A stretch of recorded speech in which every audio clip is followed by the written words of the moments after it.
የዮሐንስ ራእይ ምዕራፍ 1 ይህ ራእይ በቅርብ ጊዜ ውስጥ የሚሆነውን ነገር ለአገልጋዮቹ እንዲያሳያቸው እግዚአብሔር ለኢየሱስ ክርስቶስ የሰጠው ነው። ኢየሱስ ክርስቶስም መልአኩን ልኮ ለአገልጋዩ ለዮሐንስ ይህን ራእይ ገለጠለት። ዮሐንስም እንዳየው ሁሉ የእግዚአብሔርን ቃልና የኢየሱስ ክርስቶስን ምስክርነት ተናግሯል። ይህ ሁሉ የሚፈጸምበት ጊዜ ቅርብ ስለሆነ ይህን የትንቢት መጽሐፍ የሚያነብ የተባረከ ነው። እንዲሁም የትንቢቱን ቃል የሚሰሙና በመጽሐፉም ውስጥ የተጻፈውን የሚፈጽሙ የተባረኩ ናቸው። ከዮሐንስ ለሰባቱ የእስያ አብያተ ክርስቲያናት የተላከ ሰላምታ ካለው ከነበረው ከሚመጣው ከእግዚአብሔር በዙፋኑ ፊት ካሉት ከሰባቱ መንፈሶችም ታማኝ ምስክር ከሆነው ከሞት በመነሳት በኩር ከሆነው የምድር ነገስታት ገዢ ከሆነው ከኢየሱስ ክርስቶስ ጸጋና ሰላም ለናንተ ይሁን።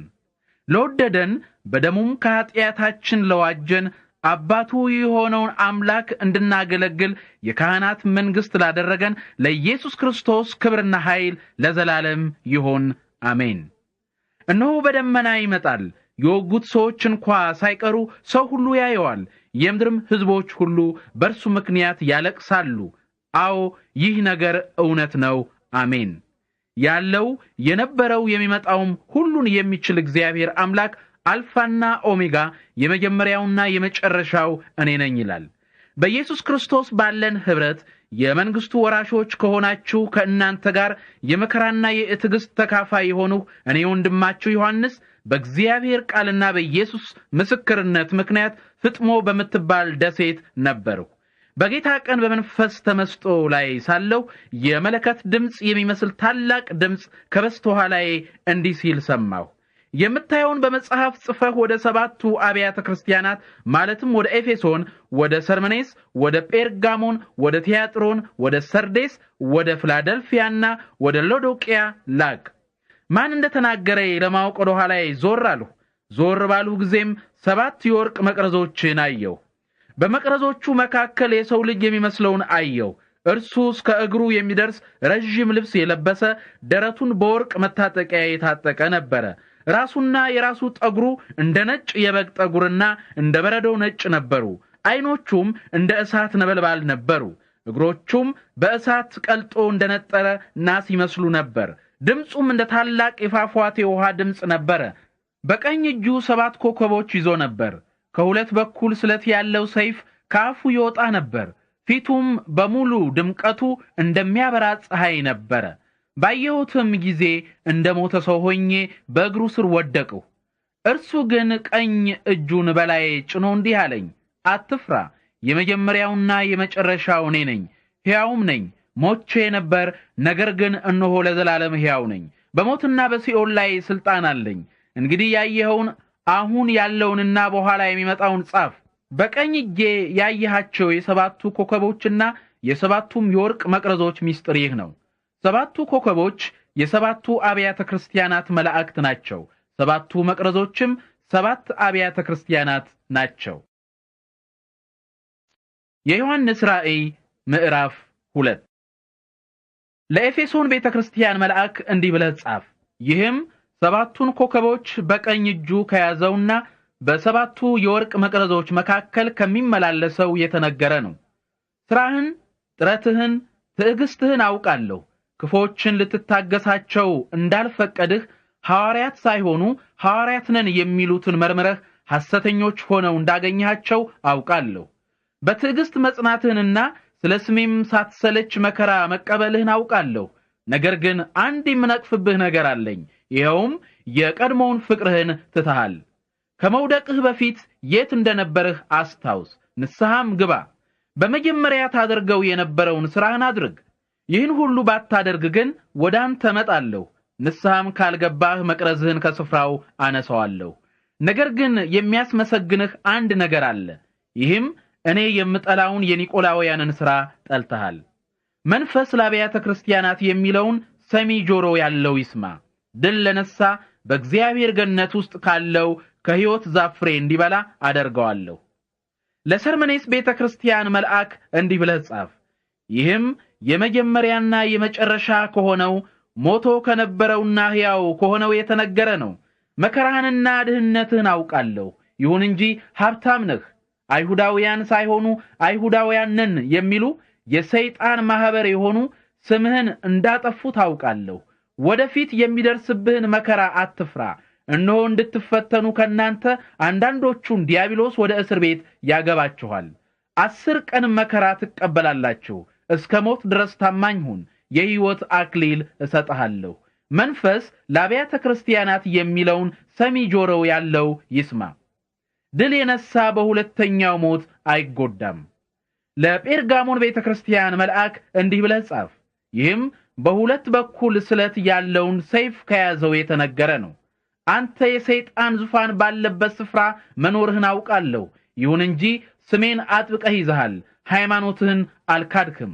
ታማኝ ምስክሬ የነበረው አንጢጳስ ሰይጣን በሚኖርበት በእናንተ ከተማ በተገደለ ጊዜ እንኳ በእኔ ማመንህን አልተውህም። ነገር ግን የምነቅፍብህ አንዳንድ ነገሮች አሉኝ። ይሄውም የበለዓምን ትምህርት የያዙ አንዳንድ ሰዎች በመካከላችሁ አሉ።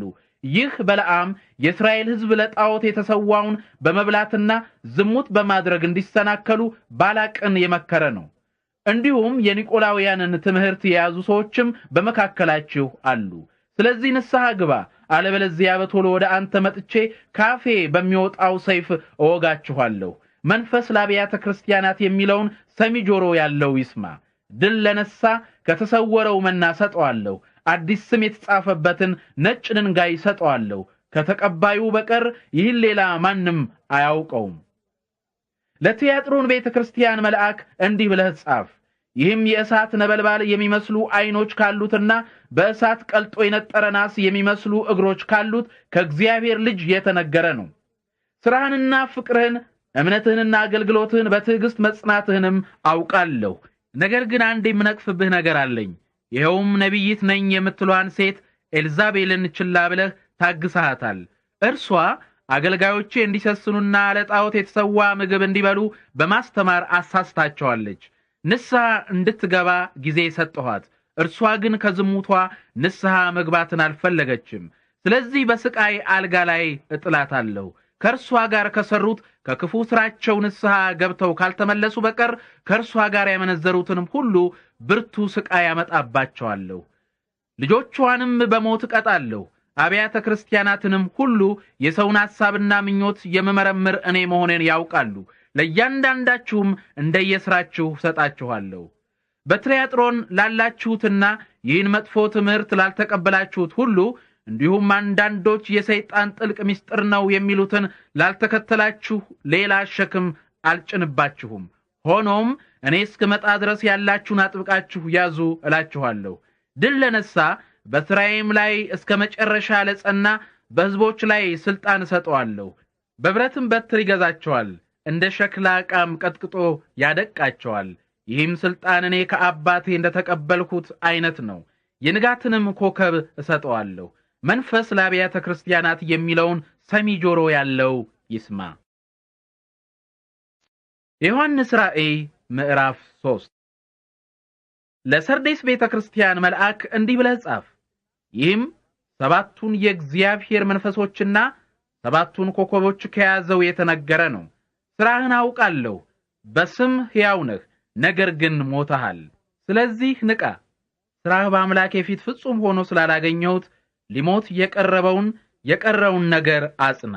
እንግዲህ ምን አይነት ትምህርት እንደተቀበልክና እንደሰማህ አስታውስ፣ ጠብቀውም፣ ንስሐም ግባ። ባትነቃ ግን እንደ ሌባ በድንገት እመጣብሃለሁ።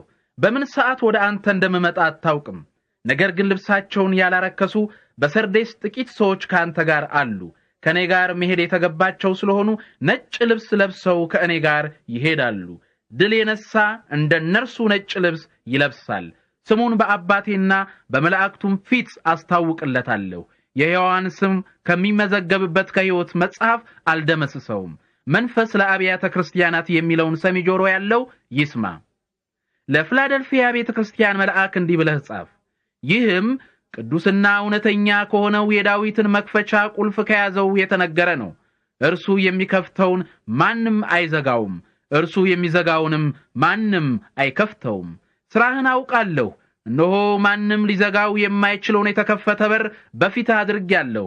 ኃይልህ ትንሽ መሆኑን አውቃለሁ። ይሁን እንጂ ቃሌን ጠብቀሃል፣ ስሜንም አልካድህም።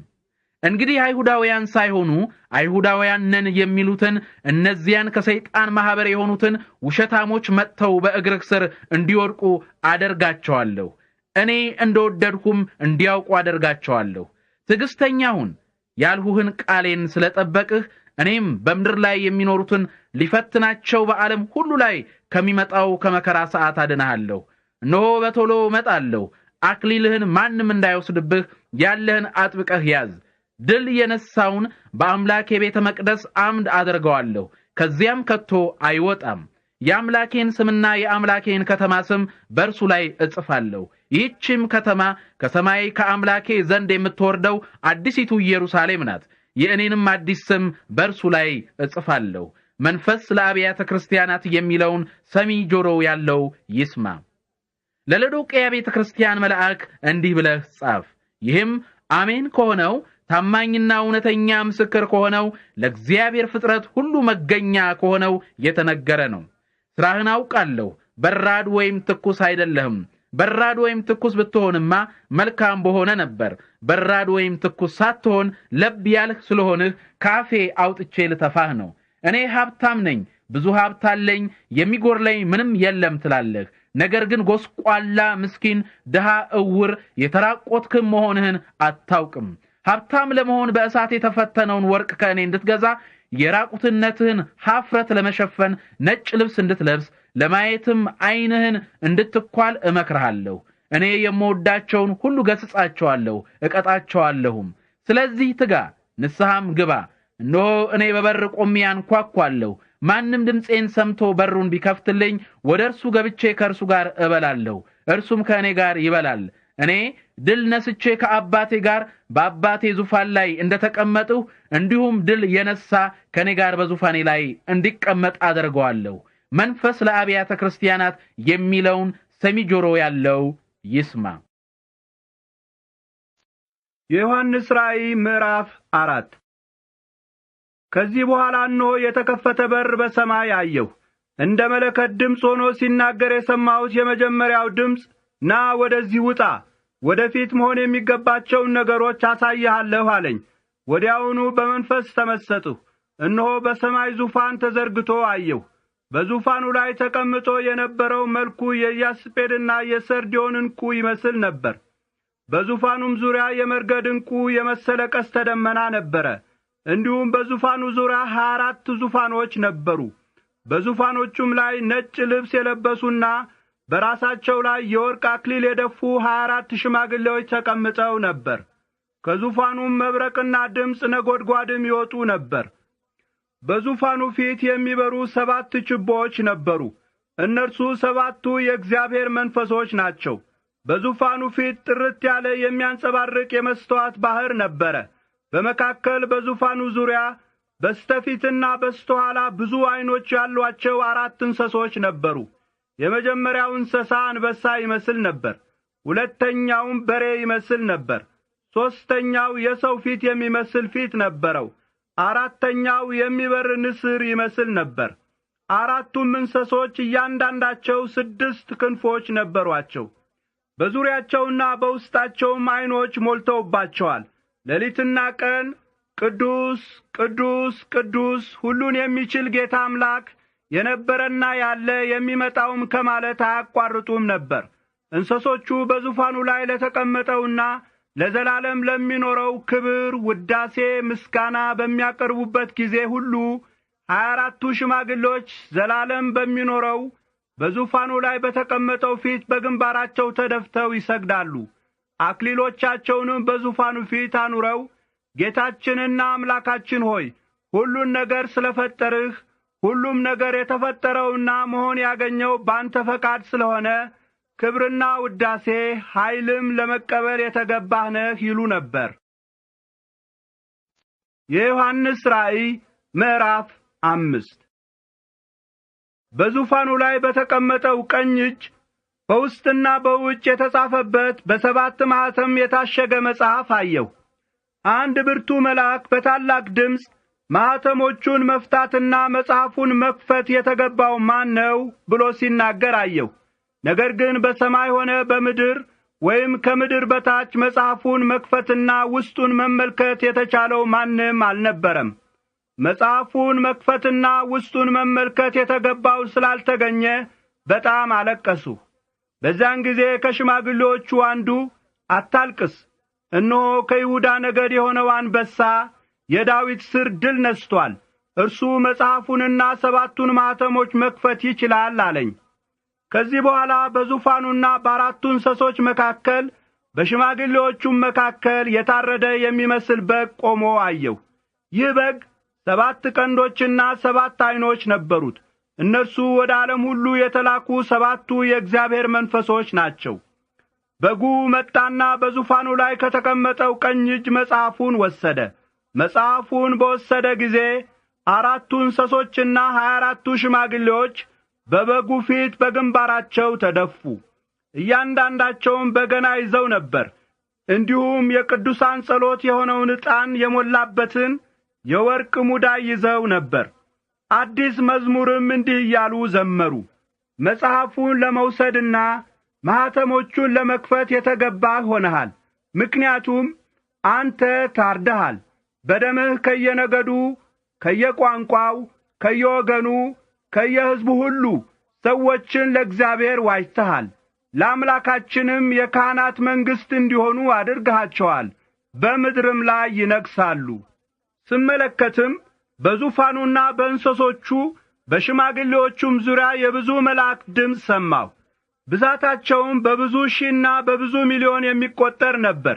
በታላቅ ድምፅም የታረደው በግ ኃይል፣ ሀብት፣ ጥበብ፣ ብርታት፣ ክብር፣ ውዳሴ፣ ምስጋና ለመቀበል የተገባው ነው አሉ። በሰማይና በምድር ከምድር በታችና በባሕር ከእነርሱም ያሉ ፍጥረቶች ሁሉ በዙፋኑ ላይ ለተቀመጠውና ለበጉም ምስጋና፣ ክብር፣ ውዳሴ፣ ኃይል ለዘላለም ይሁን ሲሉ ሰማሁ። 4ቱ እንስሶችም አሜን አሉ። ሽማግሌዎችም በግንባራቸው ተደፍተው ሰገዱ። የዮሐንስ ራእይ ምዕራፍ 6። ከዚህ በኋላ በጉ ከ7ቱ ማኅተሞች የመጀመሪያውን ሲከፍት አየሁ። ከ4ቱ እንስሶች አንዱ እንደ ነጐድጓድ በሚያስገመግም ድምፅ ና ሲል ሰማሁ። እነሆ ነጭ ፈረስ አየሁ። በፈረሱ ላይ የተቀመጠው ቀስት ይዞ ነበር። አክሊልም ተሰጠው። ድል ነሺ ሆኖ ከድል ወደ ድል ለመሄድ ወጣ። በጉ ሁለተኛውን ማኅተም በከፈተ ጊዜ ሁለተኛው እንስሳ ና ሲል ሰማሁ። ሌላ ደማቅ ቀይ ፈረስ ወጣ። በፈረሱ ላይ ለተቀመጠው ሰላምን ከምድር እንዲያስወግድና ሰዎች እርስ በርሳቸው እንዲተላለቁ ለማድረግ ሥልጣን ተሰጠው። ትልቅ ሰይፍም ተሰጠው። ሦስተኛውን ማኅተም በፈታ ጊዜ ሦስተኛው እንስሳ ና ሲል ሰማሁ። እነሆ ጥቁር ፈረስ አየሁ። በፈረሱ ላይ የተቀመጠው ሚዛን በእጁ ይዞ ነበር። ድምፅ ከ4ቱ እንስሶች መካከል የመጣ መሰለኝ። ይህ ድምፅ 1 እርቦ ስንዴ በአንድ ቀን ደሞዝ፣ 3 እርቦ ገብስ በአንድ ቀን ደሞዝ ይሁን፣ ዘይትንና ወይንን ግን አትጉዳ ሲል ሰማሁ። 4ተኛውን ማኅተም በከፈተ ጊዜ የ4ተኛውን እንስሳ ድምፅ ና ሲል ሰማሁ። እነሆ ግራጫ ፈረስ አየሁ። በፈረሱ ላይ የተቀመጠው ስሙ ሞት ይባል ነበር። ሲኦልም ይከተለው ነበር። ሞትና ሲኦልም የምድርን 1/4 እጅ በጦርነት፣ በራብ፣ በብርቱ በሽታ፣ በምድር አራዊት እንዲገደሉ ሥልጣን ተሰጣቸው። 5ተኛውን ማኅተም በፈታ ጊዜ ስለ እግዚአብሔር ቃልና ስለ ሰጡትም ምስክርነት የተገደሉትን ሰዎች ነፍሶች ከመሠዊያው በታች አየሁ። እነርሱ በታላቅ ድምፅ ቅዱስና እውነተኛ የሁሉም በላይ የሆንህ ጌታ ሆይ በምድር ባሉት ሰዎች ላይ የማትፈርደውና ስለ ደማችንም የማትበቀለው እስከ መቼ ነው እያሉ ጮኹ። ለእያንዳንዳቸውም ነጭ ልብስ ተሰጣቸው። እንደነርሱ ገና የሚገደሉ እንደነርሱ አገልጋዮች የሆኑ ጓደኞቻቸውና የወንድሞቻቸው ቁጥር እስኪሞላ ድረስ ጥቂት ጊዜ አርፈው እንዲቆዩ ተነገራቸው። ከዚህ በኋላ በጉ 6ተኛውን ማኅተም በከፈተ ጊዜ ይህን አየሁ። እነሆ ታላቅ የምድር መናወጥ ሆነ። ፀሐይ እንደ ጥቁር ልብስ ጠቆረች፣ ጨረቃም በሙሉ እንደ ደም ቀላች። ብርቱ ነፋስ የበለስን ዛፍ ሲያወዛውዝ ያልበሰለው ፍሬ ከዛፉ ላይ እንደሚረግፍ የሰማይ ኮከቦችም ረገፉ። ሰማይም እንደ ብራና ተጠቅልሎ ተወገደ። ተራራዎችና ደሴቶችም ሁሉ ከስፍራቸው ተወሰዱ። የምድር ነገሥታት፣ ገዢዎች፣ የጦር አለቆች፣ ሀብታሞች፣ ኃይለኞች፣ አገልጋዮችና ጌቶችም ሁሉ በዋሻዎችና በተራራዎች ዓለቶች ውስጥ ተሸሸጉ። ተራራዎችንና ዓለቶችንም በላያችን ውደቁ፣ በዙፋኑ ላይ ከተቀመጠው ፊት ከበጉም ቁጣ ሰውሩን። ምክንያቱም ታላቁ የቁጣቸው ቀን መጥቶአል፣ ማን መቆም ይችላል አሏቸው። የዮሐንስ ራእይ ምዕራፍ 7። ከዚህ በኋላ 4 መላእክት በአራቱ የምድር ማዕዘኖች ቆመው አየሁ። እነርሱም በምድርም ሆነ በባህር ወይም በዛፍ ላይ ምንም ነፋስ እንዳይነፍስ ከአራቱ አቅጣጫ የሚመጡትን የምድር ነፋሶች ያዙ። የሕያው አምላክን ማኅተም የያዘ ሌላ መልአክም ከምሥራቅ ሲመጣ አየሁ።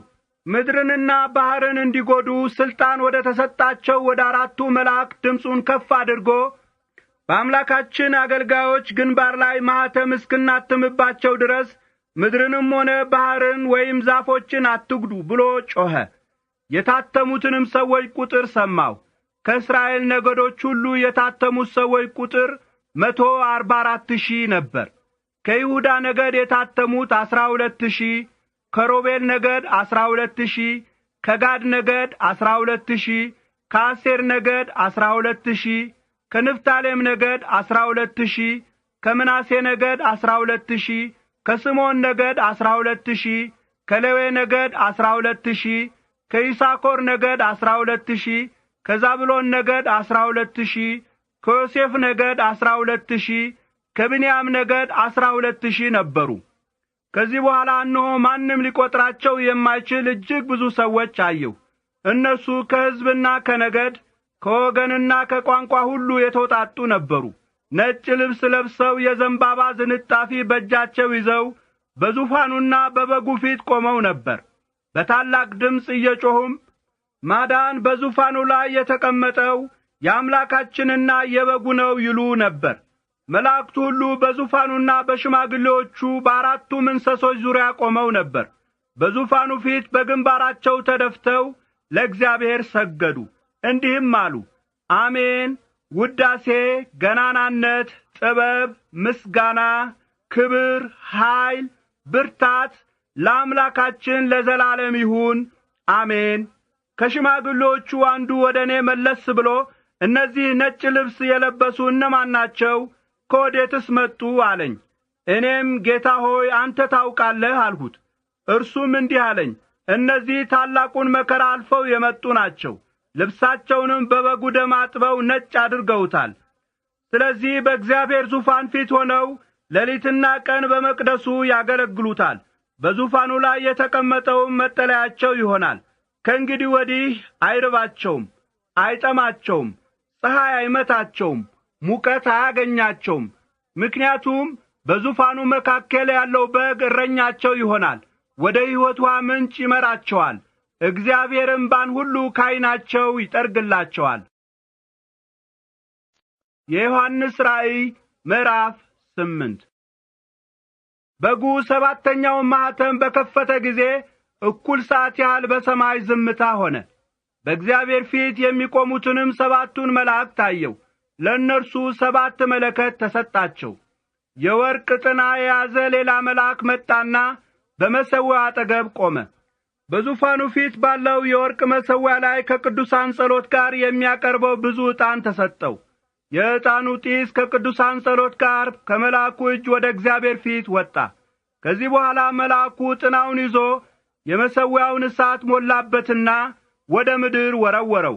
ነጐድጓድ፣ ድምፅ፣ መብረቅ፣ የምድር መናወጥም ሆነ። 7 መለከት የያዙ 7ቱ መላእክት መለከቶቻቸውን ለመንፋት ተዘጋጁ። የመጀመሪያው መልአክ መለከቱን ነፋ። ደም የተቀላቀለበት እሳትና በረዶ ወደ ምድር ተጣለ። የምድር ሲሶ ተቃጠለ፣ የዛፎችም ሲሶ ተቃጠለ፣ የለመለመ ሳርም ሁሉ ተቃጠለ። ሁለተኛው መልአክ መለከቱን ነፋ። የሚቃጠል ትልቅ ተራራ የሚመስል ነገር ወደ ባህር ተጣለ። የባህር ሲሶው ደም ሆነ። በባህር ውስጥ ከሚኖሩት ሕይወት ካላቸው ፍጥረቶች ሲሶው ሞተ። የመርከቦች ሲሶ ወደመ። ሦስተኛው መልአክ መለከቱን ነፋ። እንደ ችቦ የሚቃጠል ታላቅ ኮከብ ከሰማይ ወደቀ። የወደቀውም በወንዞች ሲሶና በውሃ ምንጮች ላይ ነው። የኮከቡም ስም ሬቶ ይባላል። የውሃው 1/3 መራራ ሆነ። መራራ በሆነ ውሃ ጠንቅ ብዙ ሰዎች ሞቱ። አራተኛው መልአክ መለከቱን ነፋ። የፀሐይ 1/3፣ የጨረቃ 1/3፣ የኮከቦች 1/3 ተመታ። ስለዚህ የእነርሱ 1/3ኛቸው ጨለመ። በዚህ አይነት የቀን 1/3ኛና የሌሊት 1/3ኛ ያለ ብርሃን ሆነ። ከዚህ በኋላ አንድ ንስር በሰማይ መካከል ሲበር አየሁ። በታላቅ ድምፅም እየጮኸ የቀሩት 3ቱ መላእክት መለከት ሲነፉ ስለሚመጣው የመለከት ድምፅ በምድር ላይ ለሚኖሩ ሰዎች ወዮላቸው፣ ወዮላቸው፣ ወዮላቸው ሲል ሰማሁ። የዮሐንስ ራእይ ምዕራፍ 9። አምስተኛው መልአክ መለከቱን ነፋ። እነሆ ከሰማይ ወደ ምድር የወደቀ አንድ ኮከብ አየሁ። የጥልቁ ጉድጓድ መክፈቻ ተሰጠው። እርሱ ጉድጓዱን ከፈተው። ጢስም ከታላቅ ምድጃ እንደሚወጣ ጢስ ሆኖ ከጉድጓዱ ወጣ። ከጉድጓዱ በወጣው ጢስ ምክንያት ፀሐይና አየር ጨለሙ። ከጢሱም ውስጥ አንበጣዎች በምድር ላይ ወጡ። የምድር ጊንጦችን ኃይል የመሰለ ኃይል ተሰጣቸው። የምድርን ሳር ሆነ ማናቸውንም የለመለመ ነገር ወይም ማናቸውንም ዛፍ እንዳይጎዱ ተነገራቸው። መጉዳት ያለባቸው ግን በግንባራቸው ላይ የእግዚአብሔር ማህተም የሌለባቸውን ሰዎች ብቻ ነበር። እነርሱንም ቢሆን 5 ወር ለማሰቃየት እንጂ ለመግደል ኃይል አልተሰጣቸውም። የደረሰባቸውም ስቃይ ጊንጥ ሰውን ሲነድፍ እንደሚሰማው አይነት ያለ ነው። በእነዚያ ቀኖች ሰዎች ሞትን ይፈልጋሉ፣ ነገር ግን አያገኙትም። ለመሞትም ይመኛሉ፣ ነገር ግን ሞት ከእነርሱ ይሸሻል። አንበጣዎቹ ለጦርነት እንደተዘጋጁ ፈረሶች ይመስሉ ነበር። በራሳቸው ላይ የወርቅ አክሊል የመሰለ ነገር ነበር። ፊታቸውም የሰው ፊት ይመስል ነበር። የሴት ጠጉር የመሰለ ጠጉር ነበራቸው። ጥርሳቸው የአንበሳ ጥርስ ይመስል ነበር። የብረት ጥሩር የሚመስል ጥሩር ነበራቸው። የክንፎቻቸው ድምፅ ወደ ጦርነት የሚሄዱ ብዙ ፈረሶችና ሰረገላዎች የሚያሰሙትን ድምፅ ይመስል ነበር። እንደ ጊንጥ ጅራትና መንደፊያ ነበራቸው። ሰዎችን 5 ወር የሚጎዱበት ኃይል የነበራቸው በጅራታቸው ነበር። ንጉሥም ነበራቸው። እርሱ የጥልቅ ጉድጓድ መልአክ ነው። ስሙም በዕብራይስጥ አብዶን፣ በግሪክ አጶሊዮን ይባላል። ትርጉሙም ደምሳሽ ማለት ነው። የመጀመሪያው ወዮ አልፏል። እነሆ ከዚህ በኋላ ሌላ 2 ወዮ ገና ይመጣል። 6ኛው መልአክ መለከቱን ነፋ። እነሆ በእግዚአብሔር ፊት ካለው በወርቅ ከተሰራው መሠዊያ የ4 ቀንዶች ድምፅ ሲወጣ ሰማሁ። መለከት የያዘውን 6ኛውን መልአክ በታላቁ ወንዝ ኤፍራጥስ የታሰሩትን 4ቱን መላእክት ፍታቸው አለው። ለዚህ ሰዓትና ለዚህ ቀን፣ ለዚህ ወርና ለዚህ ዓመት የተዘጋጁት 4 መላእክት የሰዎችን 1/3 እንዲገድሉ ተፈቱ። የፈረሰኞቹ ሰራዊት ብዛት 200 ሚሊዮን ነበር። ቁጥራቸውንም ሰማሁ። ፈረሶቹንና በፈረሶቹ ላይ የተቀመጡትን ሰዎች በራእይ ያየኋቸው በዚህ አይነት ነበር። በደረታቸው ላይ የነበረው ጥሩር እንደ እሳት ቀይ፣ እንደ ያክንት ሰማያዊ፣ እንደ ዲን ቢጫ ይመስል ነበር። የፈረሶቹ ራስ የአንበሳ ራስ ይመስል ነበር። ከአፋቸው እሳትና ጢስ ዲንም ይወጣ ነበር። ከአፋቸው ባወጡት እሳት ጢስ ዲን በእነዚህ በ3ቱ መቅሰፍቶች የሰዎች 1/3 ተገደለ። የፈረሶቹ ኃይል በአፋቸውና በጅራታቸው ነበር። ጅራታቸው እባብ ይመስላል፣ የእባብ ራስም አለው። ሰውን የሚጎዱትም በእርሱ ነበር። በእነዚህ መቅሰፍቶች ከመሞት የቀሩ ሰዎች ከእጃቸው ሥራ ተመልሰው ንስሐ አልገቡም። ምክንያቱም አጋንንትና ከወርቅ፣ ከብር፣ ከናስ፣ ከድንጋይ፣ ከእንጨት የተሰሩ ማየት ወይም መስማት ወይም መሄድ የማይችሉትን ጣዖቶች ማምለክ አልተውም። እንዲሁም ከነፍሰ ገዳይነታቸው፣ ከሟርታቸው፣ ከሴሰኝነታቸው፣ ከሌብነታቸውም ንስሐ አልገቡም። የዮሐንስ ራእይ ምዕራፍ 10 ከዚህ በኋላ ደመና የለበሰ ሌላ ብርቱ መልአክ ከሰማይ ሲወርድ አየሁ። በራሱ ዙሪያ ቀስተ ደመና ነበረ። ፊቱ እንደ ፀሐይ፣ እግሮቹ እንደ እሳት አምዶች ነበሩ። የተከፈተች ትንሽ መጽሐፍ በእጁ ይዞ ነበር። ቀኝ እግሩን በባህር ላይ፣ ግራ እግሩንም በምድር ላይ አኖረ። የአንበሳ ድምፅ በመሰለ ታላቅ ድምፅ ጮኸ። በጮኸም ጊዜ 7ቱ ነጎድጓዶች በየድምፃቸው ተናገሩ። 7ቱ ነጎድጓዶች በየድምፃቸው በተናገሩ ጊዜ እኔ ልጽፍ አሰብሁ። ነገር ግን 7ቱ ነጎድጓዶች የተናገሩትን አሽገህ በሚስጥር ያዘው እንጂ አትጻፈው የሚል ድምፅ ከሰማይ ሰማሁ። ከዚህ በኋላ በባህርና በምድር ላይ ቆሞ ያየሁት መልአክ ቀኝ እጁን ወደ ሰማይ አነሳና ዘላለም በሚኖረው ሰማይና በእርሱ ያሉትን ምድርንና በእርሷም ያሉትን ባህርንና በእርሱም ያሉትን በፈጠረው አምላክ ስም አለ። እንዲህም አለ፣ ከእንግዲህ ወዲህ አይዘገይም። ነገር ግን 7ኛው መልአክ መለከቱን በሚያሰማባቸው ቀኖች ለአገልጋዮቹ ለነቢያት ባስታወቃቸው መሰረት የእግዚአብሔር ምስጢር ይፈጸማል። ከሰማይ የሰማሁት ድምፅ ባህርና በምድር ላይ የቆመው መልአክ በእጁ የያዛትን የተፈታችውን መጽሐፍ ሂድና ውሰድ ሲል እንደገና ተናገረኝ። ወደ መልአኩም ሄጄ ትንሽቱን መጽሐፍ ስጠኝ አልሁት። እርሱም ውሰድና ብላት፣ በሆድህ መራራ ትሆናለች፣ በአፍህ ግን እንደ ማር ትጣፍጣለች አለኝ። እኔም ትንሽቱን መጽሐፍ ከመልአኩ እጅ ወስጄ በላኋት። ባፌ እንደ ማር ጣፈጠች። ከበላኋት በኋላ ግን ሆዴ መራራ ሆነ። ከዚህ በኋላ ስለ ብዙ ወገኖች፣ ሕዝቦች፣ ልዩ ልዩ ቋንቋ ስለሚናገሩ ሰዎችና ስለ ነገሥታት እንደገና ትንቢት መናገር አለብህ ተብሎ ተነገረኝ። የዮሐንስ ራእይ ምዕራፍ 11። ከዚህ በኋላ ለመለኪያ የሚያገለግል አንድ ረጅም ሸንበቆ ተሰጠኝ። እንዲህም ተባልሁ፣ ተነስ፣ የእግዚአብሔርን ቤተ መቅደስና መሠዊያውን ለካ፣ በዚያ የሚያመልኩትንም ቁጠር። ከቤተ መቅደሱ ውጪ ያለውን ክፍት ቦታ ግን ተወው። እርሱ ለአረማውያን የተሰጠ ስለሆነ አትለካው። አረማውያን ቅድስቲቱን ከተማ 42 ወር ይረግጧታል። 2 ምስክሮቼ የሐዘን ልብስ ለብሰው 1260 ቀን ትንቢት እንዲናገሩ ኃይል እሰጣቸዋለሁ። እነርሱ በምድር ጌታ ፊት የሚቆሙ 2 የወይራ ዛፎችና 2 መቅረዞች ናቸው። ማንም እነርሱን ሊጎዳ ቢፈልግ እሳት ከአፋቸው ወጥቶ ጠላቶቻቸውን ያቃጥላል። እነርሱን ሊጎዳ የሚፈልግ ሁሉ የሚሞተው በዚህ አይነት ነው። እነርሱ ትንቢት በሚናገሩባቸው በእነዚህ ቀኖች ዝናብ እንዳይዘንብ ሰማይን ለመዝጋት ሥልጣን አላቸው። እንዲሁም ውሃዎችን ወደ ደም ለመለወጥና በሚፈልጉትም ጊዜ ሁሉ በማንኛውም አይነት መቅሰፍት ምድርን ለመምታት ሥልጣን አላቸው። ምስክርነታቸውን ከጨረሱ በኋላ ከጥልቁ ጉድጓድ የሚወጣው አውሬ ከእነርሱ ጋር ተዋግቶ ያሸንፋቸዋል፣ ይገድላቸዋልም። ሬሳቸውን በምሳሌያዊ አጠራር ሰዶም ወይም ግብጽ በምትባል በታላቂቱ ከተማ አደባባይ ይጋደማል። ይህች ከተማ የእነርሱ ጌታ የተሰቀለባት ናት። ከልዩ ልዩ ወገንና ነገድ፣ ከልዩ ልዩ ቋንቋና ሕዝብ የሆኑ ሰዎች 3 ቀን ተኩል ሬሳቸውን ይመለከታሉ። ሬሳቸው እንዳይቀበርም ይከለክላሉ። እነዚህ 2 ነቢያት የምድር ሰዎችን ስላስጨነቁ በምድር የሚኖሩ ሰዎች በነቢያት ሞት ደስ ይላቸዋል። በደስታም በዓል ያደርጋሉ፣ ስጦታም ይለዋወጣሉ።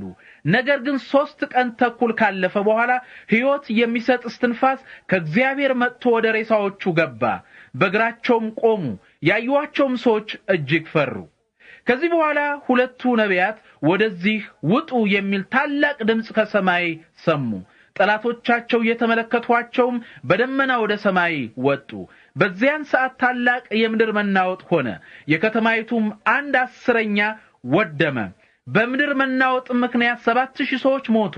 ከሞት የተረፉትም እጅግ ፈሩ፣ የሰማይንም አምላክ አከበሩ። 2ኛው ወዮ አለፈ። እነሆ 3ኛው ወዮ ቶሎ ይመጣል። 7ኛው መልአክ መለከቱን ነፋ። በሰማይም የዓለም መንግስት የጌታ የአምላካችንና የመሲሁ ሆናለች፣ እርሱ ለዘላለም ይነግሣል የሚሉ ታላላቅ ድምጾች ተሰሙ።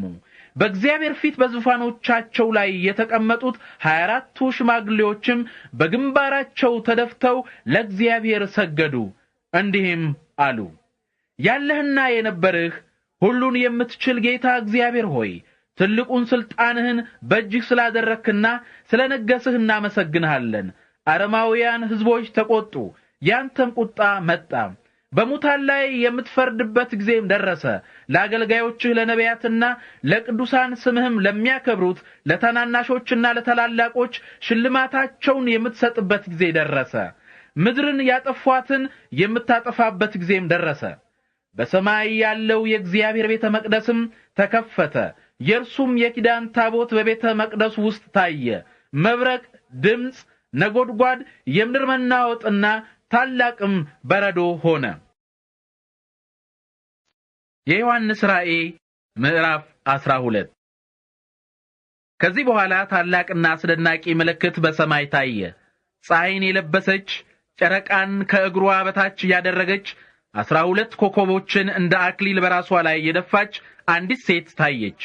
እርሷም ነፍሰ ጡር ነበረች። ምጥ ይዟትም ተጨንቃ ትጮህ ነበር። እንዲሁም ሌላ ምልክት በሰማይ ታየ።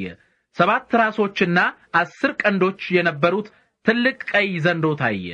በራሶቹም ላይ 7 ዘውዶች ደፍቶ ነበር። በጅራቱ የኮከቦችን 1/3 ከሰማይ ስቦ ወደ ምድር ጣላቸው።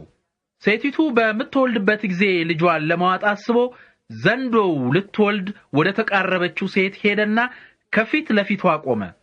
ሴቲቱም ሕዝቦችን ሁሉ በብረት በትር የሚገዛ ወንድ ልጅ ወለደች።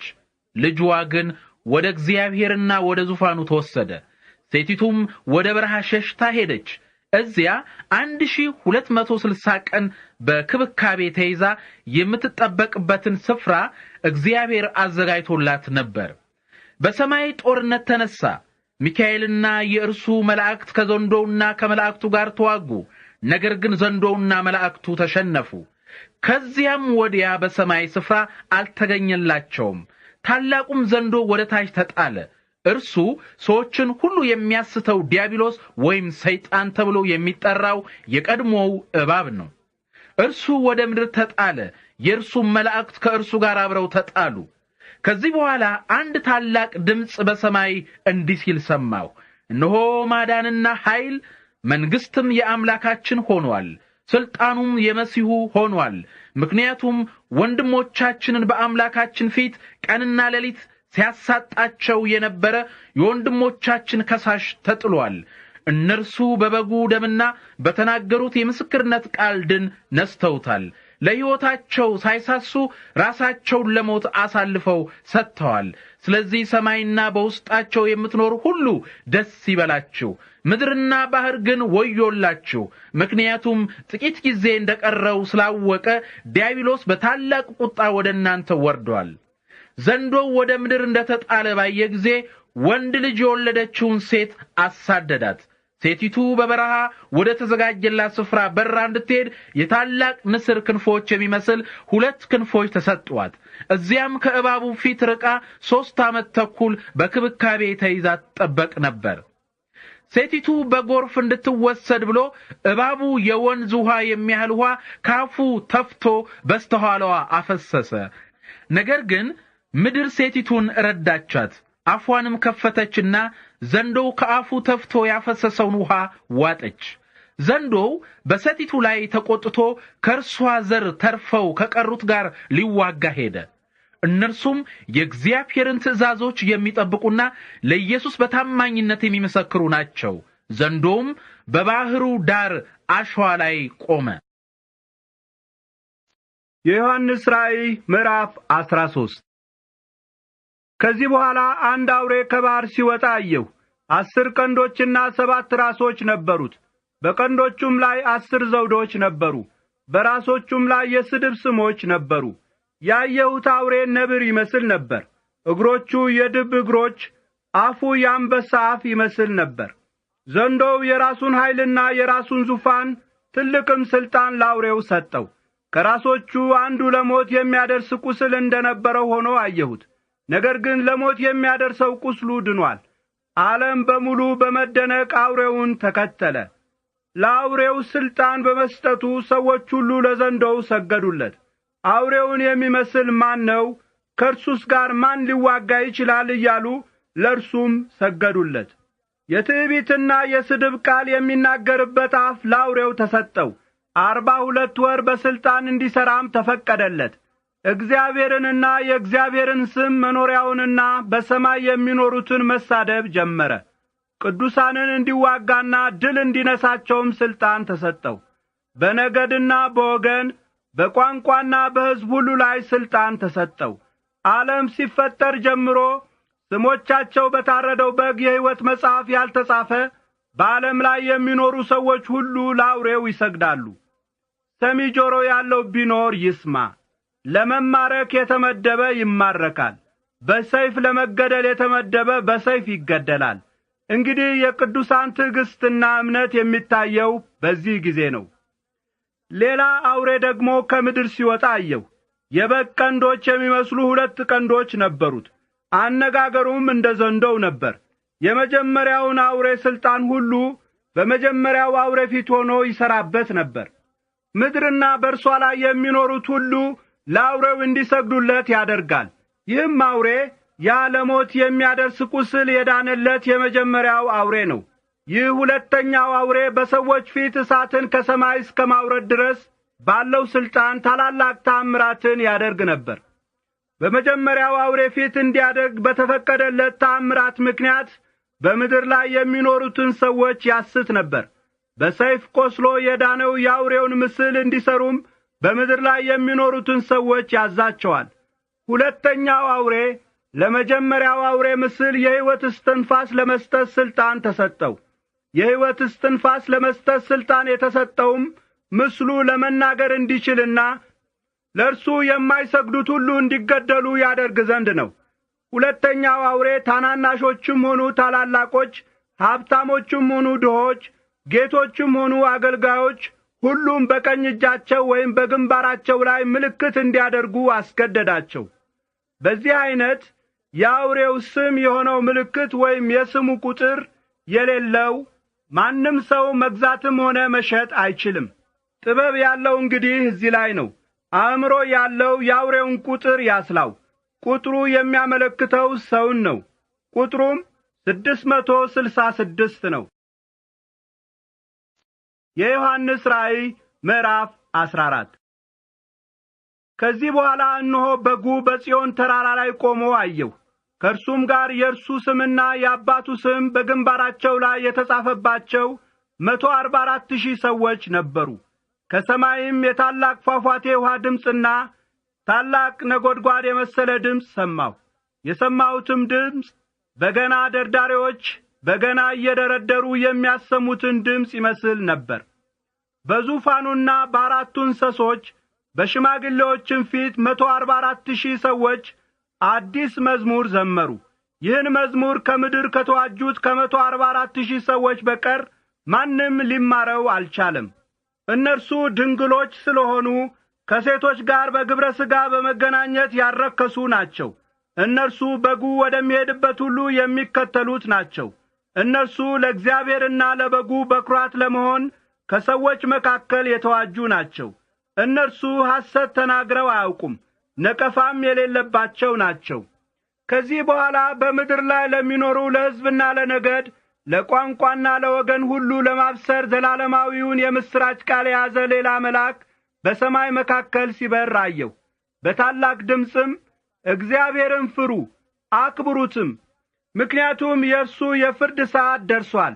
ሰማይና ምድርን ባሕርንና የውሃ ምንጮችን ለፈጠረ አምላክ ስገዱ አለ። ሌላም ሁለተኛው መልአክ የዝሙቷ ፍትወት የሆነውን የሚያሰክር የወይን ጠጅ ለሕዝቦች ሁሉ ያጠጣች ታላቂቱ ባቢሎን ወደቀች እያለ የመጀመሪያውን መልአክ ተከተለ። ሌላ ሦስተኛ መልአክም በታላቅ ድምፅ እንዲህ እያለ ተከተላቸው። ለአውሬውና ለምስሉ የሚሰግዱ ምልክቱን በግንባራቸው ወይም በእጃቸው የሚያደርጉ ሁሉ የእግዚአብሔርን የቁጣ የወይን ጠጅ ይጠጣሉ። ይህም የወይን ጠጅ ሳይበረዝ በቁጣው ጽዋ የተዘጋጀ ነው። እንዲሁም በቅዱሳን መላእክት ፊትና በበጉ ፊት በእሳትና በዲን ይሰቃያሉ። እነሱን ከሚያሰቃየው እሳት የሚወጣው ጢስ ለዘላለም ወደ ላይ ይወጣል። ለአውሬውና ለምስሉ የሚሰግዱ የስሙን ምልክት ያደረጉ ሁሉ ቀንና ሌሊት ዕረፍት የላቸውም። የእግዚአብሔርን ትእዛዝ የሚጠብቁና ኢየሱስንም በማመን የሚጸኑ ቅዱሳን ትዕግስታቸው የሚታየው እንግዲህ እዚህ ላይ ነው። ከሰማይም እንዲህ የሚል ድምፅ ሰማሁ፣ ይህንን ጻፍ፣ ከእንግዲህ ወዲህ የጌታ ኢየሱስ ሆነው የሚሞቱ ዕድለኞች ናቸው። መንፈስ ቅዱስም አዎ ከድካማቸው እንዲያርፉ ሥራቸው ይከተላቸዋል ይላል። ከዚህ በኋላ እነሆ ነጭ ደመና አየሁ። በደመናውም ላይ የሰውን ልጅ የሚመስል ተቀምጧል። በራሱ ላይ የወርቅ አክሊል አድርጓል።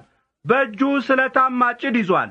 ሌላ መልአክ ከመቅደሱ ወጣና በደመና ላይ የተቀመጠውን በታላቅ ድምፅ የምድር መከር ደርሷል፣ የአጨዳ ሰዓትም ቀርቧል፣ ስለዚህ ማጭድህን ስደድና እጨድ አለ። በደመናውም ላይ የተቀመጠው ማጭዱን ወደ ምድር ሰደደው፣ ምድርም ታጨደች። ሌላ መልአክም በሰማይ ካለው መቅደስ ወጣ። እርሱም ስለታም ማጭድ ይዞ ነበር። በእሳት ላይ ሥልጣን ያለው ሌላ መልአክ ከመሠዊያው አጠገብ ወጣና ስለታም ማጭድ የያዘውን መልአክ የዘለላዎቹ ፍሬዎች ስለበሰሉ የወይን ዘለላዎቹን ሁሉ ከምድር ወይን ቁረጥ በማለት በታላቅ ድምፅ ጮኸ። መልአኩም ማጭዱን ወደ ምድር ሰደደው፣ የምድርንም ወይን ዘለላ ቈረጠ። የእግዚአብሔርን ቁጣ በሚያመለክት ታላቅ መጭመቂያ ውስጥ አለው። ከከተማ ውጪ ባለው ወይን መጭመቂያ ተጨመቀ። ከመጭመቂያውም እስከ ፈረስ ልጓም ወደ ላይ ከፍ ያለና 300 ኪሎ ሜትር ርቀት የሚደርስ ደም ወጥቶ ፈሰሰ። የዮሐንስ ራእይ ምዕራፍ 15። ሌላም ታላቅና ድንቅ ምልክት በሰማይ አየሁ። የእግዚአብሔር ቁጣ የሚፈጸምባቸውን የመጨረሻ የሆኑትን 7 መቅሰፍቶች የያዙትን 7 መላእክት አየሁ። ከዚህ በኋላ እሳት የተቀላቀለበት የሚመስል የመስታወት ባህር አየሁ። አውሬውንና የአውሬውን ምስል የስሙንም ቁጥር ድል የነሱትን አየሁ። እግዚአብሔር የሰጣቸውን በገና ይዘው በመስታወቱ ባህር አጠገብ ቆመው ነበር። የእግዚአብሔርን አገልጋይ የሙሴን መዝሙርና የበጉን መዝሙር እንዲህ እያሉ ይዘምሩ ነበር። ሁሉን የምትችል ጌታ አምላክ ሆይ፣ ሥራህ ታላቅና አስደናቂ ነው። የሕዝቦች ንጉሥ ሆይ፣ መንገድህ ትክክልና እውነት ነው። ጌታ ሆይ፣ አንተን የማይፈራና ስምህንም የማያከብር ማን ነው? ምክንያቱም ቅዱስ አንተ ብቻ ነህ። የእውነት ፍርድ ስለተገለጠ ሕዝቦች ሁሉ መጥተው በፊትህ ይሰግዳሉ። ከዚህ በኋላ እንደገና አየሁ። እነሆ የምስክር ድንኳን የሆነው ቤተ መቅደስ በሰማይ ተከፈተ። 7ቱን መቅሰፍቶች የያዙት 7ቱ መላእክት ከቤተ መቅደሱ ወጡ። የሚያንጸባርቅ ነጭ ልብስ ለብሰው ነበር። ደረታቸውንም በወርቅ መታጠቂያ ታጥቀው ነበር። ከአራቱ እንስሶች አንዱ በዘላለማዊ አምላክ ቁጣ የተሞሉትን 7 የወርቅ ጽዋዎች ለ7ቱ መላእክት ሰጣቸው። ቤተ መቅደሱም ከእግዚአብሔር ክብርና ኃይል የተነሣ በጢስ ተሞላ። 7ቱ መላእክት የያዟቸው 7 መቅሰፍቶች እስከ ተፈጸሙ ድረስ ማንም ወደ ቤተ መቅደሱ መግባት አልቻለም። የዮሐንስ ራእይ ምዕራፍ 16። ከዚህ በኋላ 7ቱን መላእክት ሄዱ፣ 7ቱን የእግዚአብሔር ቁጣ ጽዋዎች በምድር ላይ አፍስሱ የሚል ታላቅ ድምፅ ከቤተ መቅደስ ሲወጣ ሰማሁ። የመጀመሪያው መልአክ ሄደና ጽዋውን በምድር ላይ አፈሰሰ። የአውሬው ምልክት ባለባቸውና ለአውሬው ምስል በሚሰግዱ ሰዎች ላይ መጥፎና የሚያሰቃይ ቁስል ወጣባቸው። ሁለተኛው መልአክ ጽዋውን በባህር ላይ አፈሰሰ። ባህሩም እንደሞተ ሰው ደም ሆነ። በባህሩ ይኖሩ የነበሩት ሕይወት ያላቸው ነገሮች ሁሉ ሞቱ። ሦስተኛው መልአክ ጽዋውን በወንዞችና በውሃ ምንጮች ላይ አፈሰሰ። እነርሱም ደም ሆኑ። በውሃ ላይ ሥልጣን ያለው መልአክ እንዲህ ሲል ሰማሁ። ያለህና የነበርህ ቅዱስ ጌታ ሆይ፣ እንዲህ ስለፈረድህ እውነተኛ ነህ። ሰዎች የቅዱሳንና የነቢያትን ደም ስላፈሰሱ ደም አጠጣሃቸው። ይህም የሚገባቸው ነው። በመሠዊያው አዎ ሁሉን የምትችል ጌታ አምላክ ሆይ፣ ፍርድህ እውነትና ትክክል ነው የሚል ድምፅ ሰማሁ። አራተኛው መልአክ ጽዋውን በፀሐይ ላይ አፈሰሰ። ፀሐይም ሰዎችን በግለቷ ለማቃጠል ኃይል ተሰጣት። ሰዎች በታላቅ ግለት ተቃጠሉ። በእነዚህ መቅሰፍቶች ላይ ሥልጣን ያለውን የእግዚአብሔርን ስም ተሳደቡ። ንስሐ መግባትና እርሱን ማክበር እምቢ አሉ። አምስተኛው መልአክ ጽዋውን በአውሬው ዙፋን ላይ አፈሰሰ። የአውሬውም መንግሥት ጨለማ ሆነ። ሰዎች ከስቃያቸው የተነሳ ምላሳቸውን ያኝኩ ነበር። ከስቃያቸውና ከቁስላቸው የተነሳ የሰማይን አምላክ ተራገሙ፣ ከስራቸውም ንስሐ አልገቡም። ስድስተኛው መልአክ ጽዋውን በታላቁ ወንዝ በኤፍራጥስ ላይ አፈሰሰ። ከምስራቅ ለሚመጡ ነገስታት መንገድ ለማዘጋጀት የወንዙ ውሃ ደረቀ። ከዘንዶው አፍና ከአውሬው አፍ ከሐሰተኛውም ነቢይ አፍ ጓጉንጀሮች የሚመስሉ 3 ርኩሳን መናፍስት ሲወጡ አየሁ። እነርሱ ተአምራት የሚያደርጉ የአጋንንት መናፍስት ናቸው። እነዚህ 3 መናፍስት ሁሉን በሚችል አምላክ ታላቅ ቀን ለሚሆነው ጦርነት ሰዎችን ለመሰብሰብ ወደ መላው የዓለም ነገስታት ሁሉ ይሄዳሉ። እነሆ እኔ እንደ ሌባ በድንገት እመጣለሁ። ራቁቱን እንዳይሆንና ኀፍረቱን ሰዎች እንዳያዩበት ነቅቶ ልብሱን የሚጠብቅ ሰው የተመሰገነ ነው። መናፍስቱ ነገስታቱን ሰብስበው በዕብራይስጥ አርማጌዶን በሚባል ስፍራ ለጦርነት አስከተቷቸው። 7ኛው መልአክ ጽዋውን በአየር ላይ አፈሰሰ። በቤተ መቅደሱ ውስጥ ካለው ዙፋን ተፈጸመ የሚል ታላቅ ድምፅ ወጣ። መብረቅ ድምፅ፣ ነጎድጓድና ታላቅ የምድር መናወጥ ሆነ። ይህን የመሰለ ታላቅ የምድር መናወጥ ሰው በምድር ላይ ከተፈጠረ ጀምሮ ሆኖ አያውቅም። ታላቂቱ ከተማ ከ3 ተከፈለች፣ የሕዝቦች ከተሞችም ተደመሰሱ። እግዚአብሔር ታላቂቱን ባቢሎንን አስታወሰ። የብርቱ ቁጣው ወይን ጠጅ የተሞላበትን ጽዋ እንድትጠጣ አደረጋት። ደሴቶች ሁሉ ጠፉ፣ ተራሮችም በነበሩበት አልተገኙም። እያንዳንዱ 40 ኪሎ ግራም ያህል የሚመዝን በረዶ በሰዎች ላይ ከሰማይ ወረደባቸው። መቅሰፍቱ እጅግ አሰቃቂ ስለነበረ ሰዎች በበረዶው መቅሰፍት ምክንያት እግዚአብሔርን ተራገሙ። የዮሐንስ ራእይ ምዕራፍ 17። 7ቱን ጽዋዎች ይዘው ከነበሩት ከ7ቱ መላእክት አንዱ ወደ እኔ መጥቶ እንዲህ አለኝ፣ ና በብዙ ውሃዎች ላይ የተቀመጠችውን የታላቂቱን አመንዝራ ሴት የቅጣት ፍርድ አሳይሃለሁ። የምድር ነገስታት ከእርሷ ጋር አመንዝረዋል፣ የምድር ነዋሪዎችም በዝሙቷ የወይን ጠጅ ሰክረዋል። ከዚህ በኋላ መልአኩ በመንፈስ ወደ በረሃ ወሰደኝ። በሁለተኛው የስድብ ስሞች በተጻፉት 7 ራሶችና 10 ቀንዶች ባሉት በቀይ አውሬ ላይ የተቀመጠች አንዲት ሴት አየሁ። ሴቲቱ ሐምራዊና ቀይ ልብስ ለብሳ ነበር። በወርቅና በከበረ ድንጋይ በዕንቆችም አሸብርቃ ነበር። በእጇም የሚያስጸይፍ ነገርና የዝሙቷ ርኩሰት የሞላበትን የወርቅ ጽዋ ይዛ ነበር። በግንባሯም ላይ የአመንዝሮችና የምድር ርኩሰቶች እናት ታላቂቱ ባቢሎን የሚል ምስጢራዊ ነገር ያለበት ስም ተጽፎ ነበር። ያቺ ሴት በቅዱሳን ደምና በኢየሱስ ምስክሮች ደም ሰክራ አየኋት። ባየኋትም ጊዜ እጅግ በጣም ተደነቅሁ። መልአኩ ግን እንዲህ አለኝ፣ ስለምን ትደነቃለህ?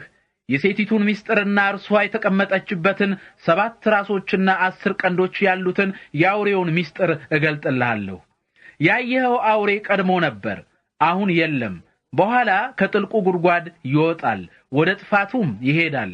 ዓለም ሲፈጠር ጀምሮ ስሞቻቸው በሕይወት መጽሐፍ ያልተጻፉ የምድር ነዋሪዎች አውሬው ቀድሞ የነበረ አሁን የሌለ በኋላ የሚመጣ መሆኑን ሲያዩ ይደነቃሉ።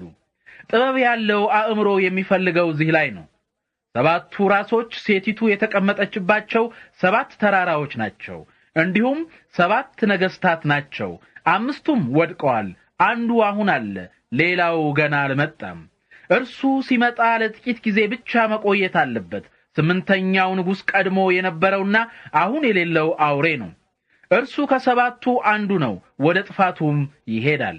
ያየሃቸው 10 ቀንዶች ገና ያልነገሱ 10 ነገስታት ናቸው። ነገር ግን ለአንዲት ሰዓት ከአውሬው ጋር እንዲነግሱ የመንገስ ስልጣን ያገኛሉ። እነዚህ 10 ነገስታት ተመሳሳይ ሐሳብ አላቸው። እነርሱ ኃይላቸውንና ስልጣናቸውን ለአውሬው ያስረክባሉ። እነርሱ ከበጉ ጋር ጦርነት ያደርጋሉ። ነገር ግን በጉ የጌቶች ጌታና የነገስታት ንጉሥ ስለሆነ ድል ይነሳቸዋል። ከእርሱ ጋር ያሉት የተጠሩና የተመረጡ የታመኑም አብረው ድል ይነሳሉ። መልአኩም እንዲህ አለኝ፣ አመንዝራይቱ ተቀምጣባቸው ያየሃቸው ውሃዎች ሕዝቦችና ሰዎች፣ ወገኖችና ቋንቋዎች ናቸው። አውሬውና ያየሃቸው 10 ቀንዶች አመንዝራይቱን ይጠላሉ፣ ወደ ጥፋት ያደርሷታል፣ ራቁቷን ያስቀሯታል። ስጋዋን ይበላሉ፣ በእሳትም ያቃጥሏታል። እቅዱን እንዲፈጽሙ ይህን ሐሳብ በልባቸው ያኖረ እግዚአብሔር ነው። ስለዚህ የእግዚአብሔር ቃል እስኪፈጸም እነርሱ በአንድ ሐሳብ ይስማማሉ፣ የመንገሥ ሥልጣናቸውንም ለአውሬው ያስረክባሉ። ያየሃትም ሴት በምድር ነገሥታት ላይ የምትነግስ ታላቂቱ ከተማ ናት። የዮሐንስ ራእይ ምዕራፍ 18። ከዚህ በኋላ ታላቅ ሥልጣን ያለው ሌላ መልአክ ከሰማይ ሲወርድ አየሁ። ከክብሩ ነጸብራቅ የተነሳ ምድር በራች። በብርቱ ድምፅም እንዲህ ሲል ጮኸ፣ ታላቂቱ ባቢሎን ወደቀች፣ ወደቀች! ያጋንንት መኖሪያ ሆነች፣ የርኩሳን መናፍስት ማደሪያ ሆነች፣ የሚያጸይፉና የሚያስጠሉ ወፎች መጠለያ ሆነች። ምክንያቱም የሚያሰክረውን የዝሙቷን ወይን ጠጅ ሕዝቦችን ሁሉ አጠጥታለች። የምድር ነገሥታት ከእርሷ ጋር አመንዝረዋል። የምድር ነጋዴዎችም ከብዙ ምቾቷ የተነሳ ሀብታሞች ሆነዋል። ሌላ ድምፅም ከሰማይ እንዲህ ሲል ሰማሁ፣ ሕዝቤ ሆይ በኃጢአቷ እንዳትተባበሩ የመቅሰፍቷም ተካፋዮች እንዳትሆኑ ከእርሷ ውጡ። ምክንያቱም የኃጢአትዋ ክምር እስከ ሰማይ ደርሷል። እግዚአብሔር አመፃዋን አስታውሷል። በሰጠችው መጠን ስጧት፣ ባደረገችውም ሥራ እጥፍ ክፈሏት። እርሷ በቀላቀለችበት ጽዋ ውስጥ እጥፍ ኃይለኛ አድርጋችሁ ቀላቅሉባት። ለራሷ ክብርና ምቾት የሰጠችውን ያህል ስቃይና ሐዘን ስጧት። እርሷ በልቧ እንደ ንግሥት ተቀምጫለሁ፣ መበለትም አይደለሁም፣ ሐዘንም ከቶ አይደርስብኝም በማለት ትመካለች። ስለዚህ መቅሰፍቶቿ ሁሉ በአንድ ቀን ይደርሱባታል። ሞትና ሐዘን ረሃብም ይመጡባታል፣ በእሳትም ትቃጠላለች። ምክንያቱም በእርሷ ላይ የሚፈርድባት ጌታ አምላክ ብርቱ ነው። ከእርሷ ጋር ያመነዘሩና በምቾት የኖሩ የምድር ነገሥታት እርሷ ስትቃጠል የሚወጣውን ጢስ ሲያዩ ስለ እርሷ እየጮኹ ያለቅሳሉ። ስቃይዋንም በመፍራት በሩቅ ቆመው አንቺ ታላቂቱ ከተማ፣ አንቺ ብርቱይቱ ከተማ ባቢሎን ሆይ ፍርድሽ በአንድ ሰዓት ውስጥ ስለመጣ ወዮልሽ፣ ወዮልሽ ይላሉ። የመርከባቸውን ጭነት ከእንግዲህ የሚገዛ ስለሌለ የምድር ነጋዴዎችም ያለቅሱላታል፣ ያዝኑላታልም። በመርከባቸው የተጫነውም ወርቅ፣ ብር፣ የከበረ ድንጋይ፣ ዕንቁ፣ ቀጭን ልብስ፣ ሐምራዊ ልብስ፣ ሐር ልብስ፣ ቀይ ልብስ፣ መልካም መዓዛ ያለው እንጨት ሁሉ ከዝሆን ጥርስ ውድ ከሆነ እንጨት፣ ከነሐስ፣ ከብረት፣ ከእብነ በረድ የተሠራ ዕቃ ሁሉ፣ ቀረፋ፣ ቅመም፣ የሚሸት እንጨት፣ ከርቤ፣ ዕጣን፣ ወይን ጠጅ፣ የወይራ ዘይት፣ ዱቄት፣ ስንዴ፣ ከብቶች፣ በጎች፣ ፈረሶች፣ ሰረገላዎች፣ ባሪያዎች፣ ምርኮኞች ነው። ነጋዴዎቹም ነፍስሽ የተመኘቻቸው መልካም ነገሮች ሁሉ ካንቺ ርቀው ሄደዋል፣ ሀብትሽም ጌጣጌጥሽም ሁሉ ጠፍቷል፣ ከእንግዲህ ወዲህ እነዚህን ሁሉ ከቶ አታገኛቸውም ይሏታል። እነዚህን ነገሮች ሁሉ እየገዙ ሀብታሞች የሆኑ ነጋዴዎች ስቃይዋን በመፍራት በሩቅ ይቆማሉ። እያለቀሱና እያዘኑም ቀጭን ልብስና ሐምራዊ ልብስ፣ ቀይ ልብስም ትለብስ የነበረች በወርቅና በከበረ ድንጋይ በዕንቁም ታሸበርቅ የነበረች ታላቂቱ ከተማ ወዮላት፣ ወዮላት! ያን ያህል ሀብት በአንድ ሰዓት ጠፋ ይላሉ። የመርከብ አዛዦች ሁሉ፣ በመርከብ የሚጓዙ ሰዎች ሁሉ፣ በመርከብ ላይ የሚሰሩ ሁሉ፣ በባህር ላይ የሚነግዱ ሁሉ በሩቅ ይቆማሉ። እርሷ ስትቃጠል የሚወጣውን ጢስ ባዩ ጊዜ ይህችን ታላቅ ከተማ የሚመስል ከቶ ሌላ ከተማ ነበርን እያሉ ጮኹ። በራሳቸው ላይ አቧራ ነሰነሱ። እያለቀሱና እያዘኑም እንዲህ እያሉ ይጮኻሉ። በባህር ላይ መርከቦች ያላቸው ሁሉ በእርሷ ሀብታሞች የሆኑ ያቺ ታላቅ ከተማ በአንድ ሰዓት ውስጥ ስለወደመች ወዮላት፣ ወዮላት! ሰማይ ሆይ በእርሷ ደስ ይበልህ፣ እናንተ ቅዱሳንና ሐዋርያት ነቢያትም ደስ ይበላችሁ፣ ምክንያቱም እግዚአብሔር ስለ እናንተ በእርሷ ላይ ፈርዶባታል። ከዚህ በኋላ አንድ ብርቱ መልአክ ትልቅ የወፍጮ ድንጋይ የሚያህል አንድ ድንጋይ አንስቶ እንዲህ ሲል ወደ ባህር ወረወረው።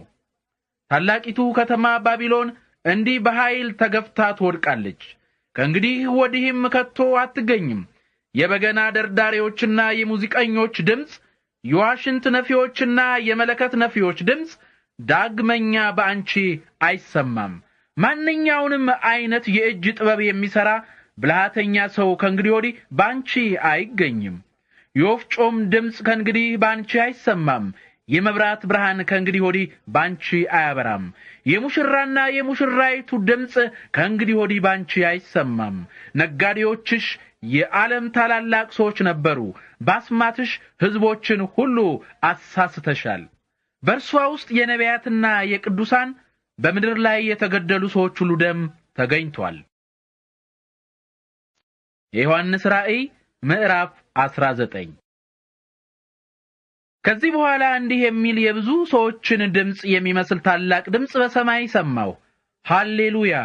ማዳንና ክብር ኃይልም የአምላካችን ነው። ምክንያቱም ፍርዱ እውነትና ትክክል ነው። ምድርን በዝሙቷ ያረከሰችውን ታላቂቱን አመንዝራ በፍርድ ቀጥቷል። እርሷን በመቅጣትም የአገልጋዮቹን ደም ተበቅሏል። እንደገናም ሃሌሉያ! ጢሷ ለዘላለም ወደ ላይ ይወጣል እያሉ ጮኹ።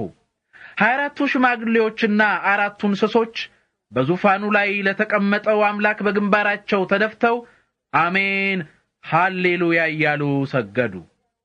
ከዚህ በኋላ እርሱን የምትፈሩ አገልጋዮች ሁሉ ታናናሾችም ታላላቆችም አምላካችንን አመስግኑ የሚል ድምፅ ከዙፋኑ ወጣ። የብዙ ሰዎችን ድምፅ፣ የወራጅ ውሃን ድምፅ፣ የብርቱ ነጎድጓድንም ድምፅ የሚመስል ድምፅ እንዲህ ሲል ሰማሁ። ሁሉን የሚችል ጌታ አምላካችን ስለነገሰ ሃሌሉያ! የበጉ ሰርግ ስለደረሰና የእርሱ ሙሽራ ስለተዘጋጀች ደስ ይበለን። ደስታም እናድርግ እናክብረውም። የሚያንጸባርቅና ንጹሕ የሆነ ቀጭን ልብስ እንድትለብስ ተሰጣት። ቀጭኑ ልብስ የቅዱሳን የጽድቅ ሥራ ነው። ከዚህ በኋላ መልአኩ ወደ በጉ ሰርግ ግብዣ የተጠሩ ዕድለኞች ናቸው ብለህ ጻፍ አለኝ። ቀጥሎም ይህ የእግዚአብሔር እውነተኛ ቃል ነው አለ። እኔም ለመልአኩ ልሰግድለት በእግሩ ስር በግንባሬ ተደፋው። እርሱ ግን ተው፣ ይህን አታድርግ፣ እኔም እኮ ካንተና የኢየሱስን ምስክርነት ከያዙት ወንድሞች ጋር አገልጋይ ነኝ። ለእግዚአብሔር ስገድ፣ ምክንያቱም የኢየሱስ ምስክርነት የትንቢት መንፈስ ነው አለኝ። ከዚህ በኋላ ሰማይ ተከፍቶ አየሁ። እነሆ ነጭ ፈረስም አየሁ። በፈረሱ ላይ የተቀመጠው ታማኝና እውነተኛ የሚባል ነው። እርሱ በትክክል ይፈርዳል ይዋጋልም። ዓይኖቹ የእሳት ነበልባል ይመስላሉ። በራሱም ላይ ብዙ ዘውዶች አሉ። ከእርሱ በቀር ሌላ ማንም የማያውቀው በእርሱ ላይ የተጻፈ ስም ነበረ። እርሱ በደም የተነከረ ልብስ ለብሶ ነበር። ስሙም የእግዚአብሔር ቃል የሚባል ነው። በነጫጭ ፈረሶች ላይ የተቀመጡ ነጭና ንጹሕ የሆነ ቀጭን ልብስ የለበሱ የሰማይ ሰራዊት ተከትለውታል። ሕዝቦችን የሚመታበት ስለታም ሰይፍ ከአፉ ወጣ። በብረት በትርም ይገዛቸዋል። እርሱ ሁሉን የሚችለውን የእግዚአብሔርን የብርቱ ቁጣ መግለጫ የሆነውን የወይን ጠጅ መጭመቂያ ይረግጣል። በልብሱና በጭኑ ላይ የነገሥታት ንጉሥ የጌቶች ጌታ የሚል ስም ተጽፏል። ከዚህ በኋላ በፀሐይ ላይ የቆመ አንድ መልአክ አየሁ። እርሱ በሰማይ ለሚበሩ ወፎች እንዲህ ሲል በታላቅ ድምፅ ጮኸ። ወደ ታላቁ የእግዚአብሔር ግብዣ ኑ ተሰብሰቡ። የነገሥታትን ሥጋ፣ የጦር አዛዦችን ሥጋ፣ የብርቱ ጦረኞችን ሥጋ፣ የፈረሶችንና የፈረሰኞችን ሥጋ፣ የጌቶችንና የአገልጋዮችን ሥጋ፣ የተናናሾችንና የታላላቆችን ሥጋ፣ የማንኛውንም ሰው ሁሉ ሥጋ ኑ ብሉ። እንዲሁም አውሬውና የምድር ነገሥታት ወታደሮቻቸውም በነጩ ፈረስ ላይ ከተቀመጠውና ከሰራዊቱ ጋር ለመዋጋት ተሰብስበው አየሁ። ነገር ግን አውሬው ተያዘ። ከእርሱም ጋር በፊቱ ብዙ ተአምራት ያደርግ የነበረው ሐሰተኛው ነቢይ ተያዘ። እርሱ የአውሬው ምልክት የነበረባቸውንና ለአውሬው ምስል ይሰግዱ የነበሩትን ተአምራት ያደረገ ያስታቸው ነበር። እነዚህ ሁለቱ በዲን ወደሚቃጠለው የእሳት ባህር ከነሕይወታቸው ተጣሉ። የቀሩት ደግሞ በነጩ ፈረስ ላይ ከተቀመጠው አፍ በሚወጣው ሰይፍ ተገደሉ። ወፎችም ሁሉ ሥጋቸውን በመብላት ጠገቡ። የዮሐንስ ራእይ ምዕራፍ 20። ከዚህ በኋላ የጥልቁን ጉድጓድ መክፈቻና ትልቅ ሰንሰለት በእጁ የያዘ መልአክ ከሰማይ ሲወርድ አየሁ። ዘንዶውንም ይዞ 1000 ዓመት አሰረው። ይህም ዘንዶ ዲያብሎስ ወይም ሰይጣን የሚባለው የቀድሞው እባብ ነው። 1000 ዓመት እስኪፈጸም ድረስ ከእንግዲህ ወዲህ ሕዝቦችን እንዳያስት መልአኩ ዘንዶውን ወደ ጥልቁ ጉድጓድ ጣለው፣ ዘግቶም በማህተም አሸገው። ከዚያ በኋላ ለጥቂት ጊዜ መፈታት ይገባዋል። ከዚህ በኋላ ዙፋኖችን አየሁ፣ በዙፋኖቹም ላይ የመፍረድ ሥልጣን የተሰጣቸው ተቀምጠው አየሁ። ስለ ኢየሱስ ምስክርነትና ስለ እግዚአብሔር ቃል ራሶቻቸው የተቆረጡባቸውን ሰዎች ነፍሶች አየሁ። እነርሱ ለአውሬውና ለምስሉ ያልሰገዱ ምልክቱንም በግንባራቸውም ሆነ በእጃቸው ላይ ያላደረጉ ናቸው። እነርሱ ከሞት ተነስተው ከክርስቶስ ጋር 1000 ዓመት ነገሱ። የቀሩት ሙታን ግን 1000 ዓመት እስኪፈጸም ድረስ ከሞት አልተነሱም። ይህም የመጀመሪያው ትንሣኤ ነው። የመጀመሪያው ትንሣኤ ተካፋይ የሆኑ የተመሰገኑና ቅዱሳን ናቸው። ሁለተኛው ሞት በእነርሱ ላይ ሥልጣን የለውም። እነርሱ የእግዚአብሔርና የክርስቶስ ካህናት ይሆናሉ፣ ከክርስቶስም ጋር 1000 ዓመት ይነግሣሉ። 1000 ዓመት ከተፈጸመ በኋላ ሰይጣን ከእስራቱ ይፈታል። በዓለም ሁሉ የሚገኙትን ጎግና ማንጎግ የሆኑትን ሕዝቦች ሊያስትና ለጦርነትም ሊያስከትት ይወጣል። ቁጥራቸው በባህር ዳር እንዳለ አሸዋ ነው። እነርሱ ወደ ምድር ሁሉ ተሰራይተው የቅዱሳንን ሰፈርና የተወደደችውን ከተማ ከበቡ። ነገር ግን እሳት ከሰማይ ወርዶ በማቃጠል ደመሰሳቸው። ያሳታቸው ዲያብሎስ አውሬውና ሐሰተኛው ነቢይ ወዳሉበት በዲን በሚቃጠል እሳት ባህር ውስጥ ተጣሉ። ሌሊትና ቀን ለዘላለም ይሰቃያሉ። ከዚህ በኋላ ታላቅ ነጭ ዙፋንና በዙፋኑም ላይ የተቀመጠውን አየሁ። ምድርና ሰማይ ከፊቱ ሸሹ፣ ስፍራም አልተገኘላቸውም። ታናናሾችንና ታላላቆችን ሙታን በዙፋኑ ፊት ቆመው አየሁ። መጽሐፍትም ተከፈቱ። የሕይወት መጽሐፍ የሆነ ሌላ መጽሐፍም ተከፈተ። ሙታንም በመጽሐፍቱ ተጽፎ በተገኘው ሥራቸው መሠረት ፍርድ ተቀበሉ። ባህርም በውስጡ ያሉትን ሙታን ሰጠ። ሞትና ሲኦልም በእነርሱ ውስጥ የነበሩትን ሙታን ሰጡ። እያንዳንዱም ሰው በሥራው መሠረት ፍርድ ተቀበለ። ሞትና ሲኦልም ወደ እሳት ባህር ተጣሉ። ይህም የእሳት ባህር ሁለተኛው ሞት ነው። ስሙ በሕይወት መጽሐፍ ተጽፎ ያልተገኘ ሁሉ ወደ እሳት ባህር ተጣለ። የዮሐንስ ራእይ ምዕራፍ 21። ከዚህ በኋላ አዲስ ሰማይና አዲስ ምድር አየሁ። ምክንያቱም የመጀመሪያው ሰማይና የመጀመሪያይቱ ምድር አልፈው ነበር። ባህርም ከእንግዲህ ወዲህ አልነበረም። ቅድስቲቱ ከተማ አዲሲቱ ኢየሩሳሌም ለባሏ እንዳጌጠች ሙሽራ ተዘጋጅታ ከሰማይ ከእግዚአብሔር ዘንድ ስትወርድ አየሁ። እንዲህም የሚል ታላቅ ድምፅ ከዙፋኑ ሲወጣ ሰማሁ። እነሆ የእግዚአብሔር ማደሪያ ከሰዎች ጋር ነው፣ ከእነርሱም ጋር ይኖራል። እነርሱም የእርሱ ሕዝብ ይሆናሉ። እግዚአብሔር ራሱ ከእነርሱ ጋር ይሆናል፣ አምላካቸውም ይሆናል። እንባን ሁሉ ከዓይናቸው ላይ ይጠርጋል። ሞት ወይም ሐዘን ወይም ለቅሶ ወይም ስቃይ ከእንግዲህ ወዲህ አይኖርም። ምክንያቱም የቀድሞቹ ነገሮች ሥርዓት አልፏል። በዙፋኑ ላይ የተቀመጠውም እነሆ እኔ ሁሉን ነገር አዲስ አደርጋለሁ አለ። ቀጥሎም ይህ ቃል የታመነና እውነት ስለሆነ ጻፍ አለኝ። ከዚህም በኋላ እንዲህ አለኝ፣ ተፈጸመ። አልፋና ኦሜጋ የመጀመሪያውና የመጨረሻው እኔ ነኝ። ለተጠማ ከሕይወት ውሃ ምንጭ ያለምንም ዋጋ በነጻ ሰጠዋለሁ። ድል የነሳ ይህን ይወርሳል። እኔ አምላክ ሆነዋለሁ፣ እርሱም ልጄ ይሆናል። ነገር ግን ፈሪዎች፣ እምነተ ቢሶች፣ ርኩሶች፣ ነፍሰ ገዳዮች፣ አመንዝሮች፣ አስማተኞች፣ ጣዖት አምላኪዎች፣ ውሸታሞች ሁሉ ዕጣ ክፍላቸው በዲን በሚቃጠለው በእሳት ባህር ውስጥ ይሆናል። ይህም ሁለተኛው ሞት ነው። የመጨረሻዎቹ 7 መቅሰፍቶች የሞሉባቸውን 7ቱን ጽዋዎች ከያዙት ከሰባቱ መላእክት አንዱ መጥቶ ና የበጉ ሚስት የሆነችውን ሙሽራይቱን አሳይሃለሁ አለኝ። በመንፈስም ወደ አንድ ትልቅ ረዥም ተራራ ወሰደኝና ቅድስቲቱ ከተማ ኢየሩሳሌም ከእግዚአብሔር ዘንድ ከሰማይ ስትወርድ አሳየኝ። በእግዚአብሔር ክብር ታበራ ነበር። የብርሃንዋም ድምቀት እጅግ እንደ ከበረ ድንጋይ እንደ ያሰጲድ ዕንቁና እንደ ብሩህ መስታወት የጠራ ነበረ። 12 ደጃፎች ያሉት ታላቅና ረዥም የግንብ አጥር ነበራት። በ12ቱም ደጃፎች 12 መላእክት ቆመው ነበር። በደጃፎቹም ላይ የ12ቱ የእስራኤል ነገዶች ስሞች ተጽፈውባቸው ነበር። በምስራቅ 3 ደጃፎች፣ በሰሜን 3 ደጃፎች፣ በደቡብ 3 ደጃፎች፣ በምዕራብ 3 ደጃፎች ነበሩ። የከተማይቱ የግንብ አጥር 12 መሰረቶች ነበሩት።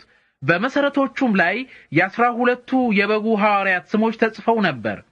የተናገረኝም መልአክ ከተማይቱንና ደጃፎቿን የግንቡንም አጥር የሚለካበት የወርቅ ዘንግ ነበረው። ከተማይቱም እርዝመቷና ስፋቷ እኩል የሆነ የ4 ማዕዘን ቅርጽ ነበራት። መልአኩ ከተማይቱን በመለኪያው ዘንግ ለካና እርዝመቷ 2400 ኪሎ ሜትር ያህል ሆነ። ስፋቷና ከፍታዋም ያንኑ ያህል ሆነ። መልአኩ የግንቡን አጥር ለካ። መልአኩ በሚለካበት በታወቀው መለኪያ ልክ 72 ሜትር ያህል ሆነ። ግንቡም የተሰራው ከኢያሰጲድ ነበረ። ከተማይቱም እንደ መስታወት በጠራ በንጹህ ወርቅ የተሰራች ነበረች። የከተማይቱ ግንብ መሰረቶች በልዩ ልዩ የከበረ ድንጋይ ያጌጡ ነበሩ። የመጀመሪያው መሰረት ኢያሰጲድ ነበረ። ሁለተኛው ሰንፔር፣ ሶስተኛው ኬልቄዶን፣ አራተኛው መረገድ፣ አምስተኛው ሰርዶኖክስ፣ ስድስተኛው ሰርዲዮን፣ ሰባተኛው ክሪስቲሎቤ፣ ስምንተኛው ቢራሌ፣ ዘጠነኛው ወርዋሬ፣ 10ኛው ክርስፕራስስ፣ 11ኛው ያክንት፣ 12ኛው አሜቴስቲኖስ ነበረ። 12ቱም ደጃፎች 12 ዕንቁዎች ነበሩ። እያንዳንዱ ደጃፍ ከአንድ ዕንቁ የተሰራ ነበረ። የከተማይቱም መንገድ እንደ መስታወት ብርሃን የሚያስተላልፍ ንጹህ ወርቅ ነበረ። ሁሉን የሚችል ጌታ አምላክና በጉ የእርሷ መቅደስ ስለሆኑ በከተማይቱ ውስጥ መቅደስ አላየሁም። የእግዚአብሔር ክብር ስለሚያበራላትና በጉ መብራቷ ስለሆነ ከተማይቱ ፀሐይ ወይም ጨረቃ እንዲያበሩላት አያስፈልጋትም። ሕዝቦች በብርሃኗ ይመላለሳሉ፣ የምድር ነገሥታትም ክብራቸውን ወደ እርሷ ያመጣሉ።